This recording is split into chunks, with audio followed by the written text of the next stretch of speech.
आवरू नका, रिलॅक्स.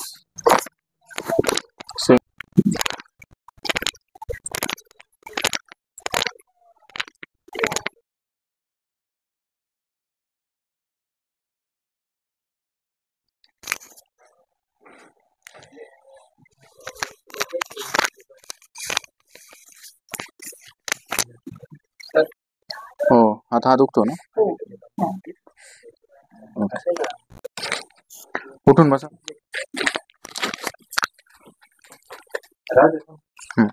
हे बघा, इकडे दोन कर, असं बस. माझ्याकडे दोन कर, बस.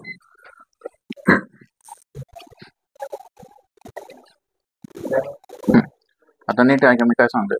तुमच्या मानेमध्ये इथे C4-5 C5-6 मध्ये येत आहे. आता या ठिकाणी वरची डिक खाली सरकून भरपूर दिवस झाले. डिक सरकून म्हणजे मानेला कधी झटका बसला असेल, हातावर पडले असेल, तो कुठेही झटका बसू द्या, पण त्याचं मेन मूळ तिथे, बरोबर. पण त्या ठिकाणी लिमिट पेक्षा जास्त झटका बसल्यामुळे त्याच्यात C4-6 मध्ये वरची खाली सरकली.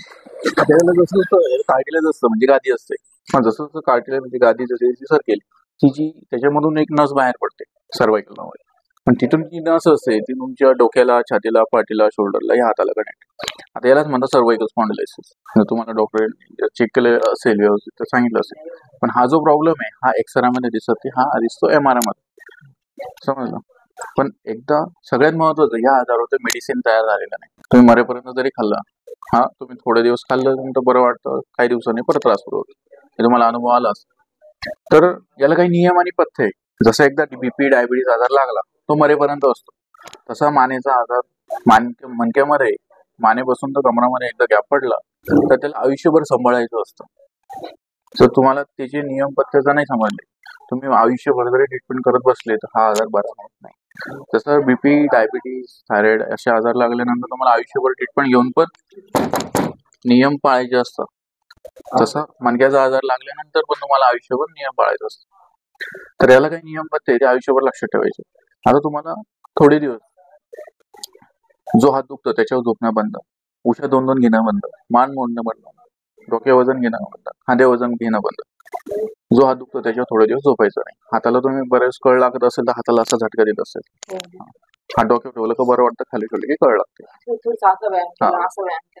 बऱ्यापैकी म्हणजे स्ट्रेचिंग केल्यावर बरेच फरक जाणार.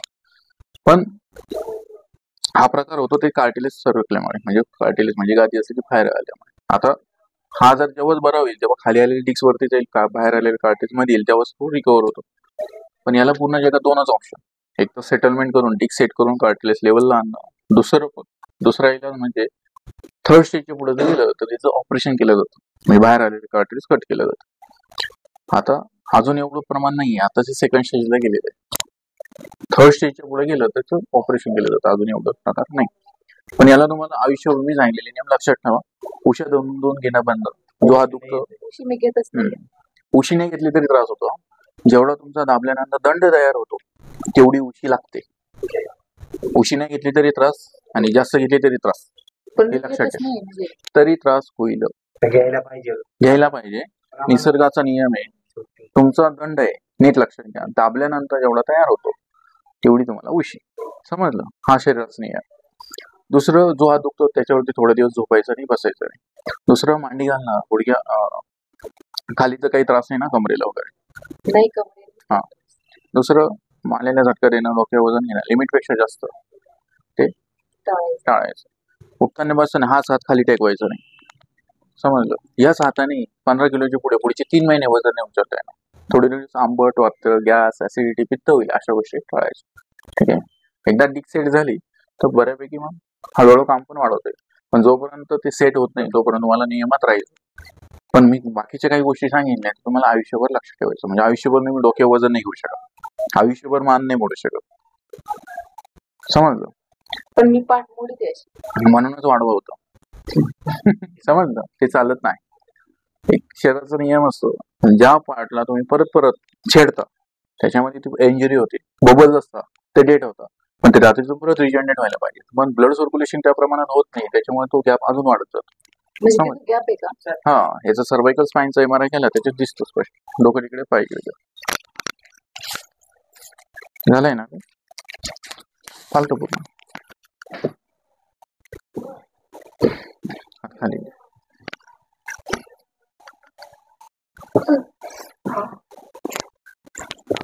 एकविशे झोपलं तर हात बरं वाटतं, पण याच्यावर झोपले तू मुंगे येणार, जड पडणार, बदिरी पडणार होतं ना. डॉक्टरने सांगितलं नाही, सुंदरराजे सांगितलं मग त्याला 3 दिवसांनी फरक झाला. 10 सेटिंगची गरज आहे याला.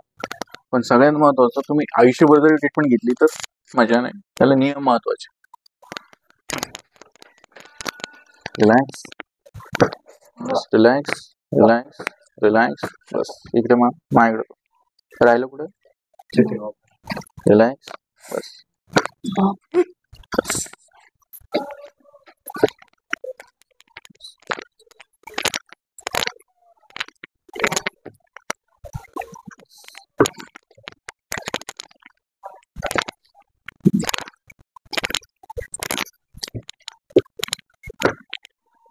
खुश हो झोपा माझ्याकडे नॉर्मल. सर इकडे पुढे करा, अशी करा हाताची. बस रिलॅक्स, घाबरू नका. Same position. पाय इकडे करा, डोकं तिकडे. उठा उठा उठा. बसा खाली बसा. मॅडम करा अशी. खालचा पाय सरळ. बस रिलॅक्स. सरळ झोपा. असं पाय पकडत आहे.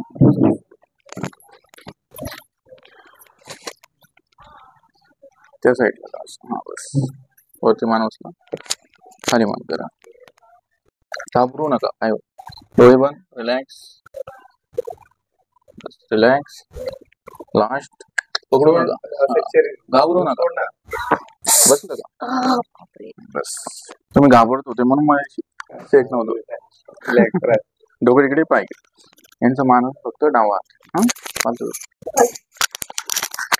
काढा.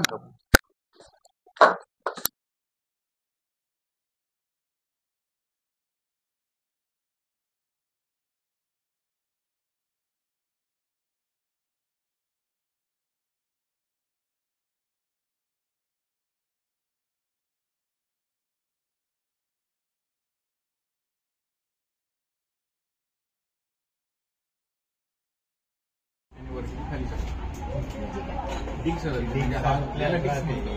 डिक्स म्हणतात. समजत नाही म्हणून घेऊन यावं. आता डिक्स सरकून भरपूर दिवस झाले या ठिकाणी. 4.6 वरची डिक्स सरकली, पण त्याच्यात कार्टिलेज असतो ती गादी. याला गादी म्हणतात. आता खालची गादी सरकली. आता दुसरीची गादी बाहेर आली तिथून सरकण्यावर बाहेर पडतो. म्हणजे अशी. आता हीच नाही तुमच्या डोक्याला, छातीला, पाठीला, शोधाला, हाताला पडतो. म्हणून मानेपासून तुमचा हात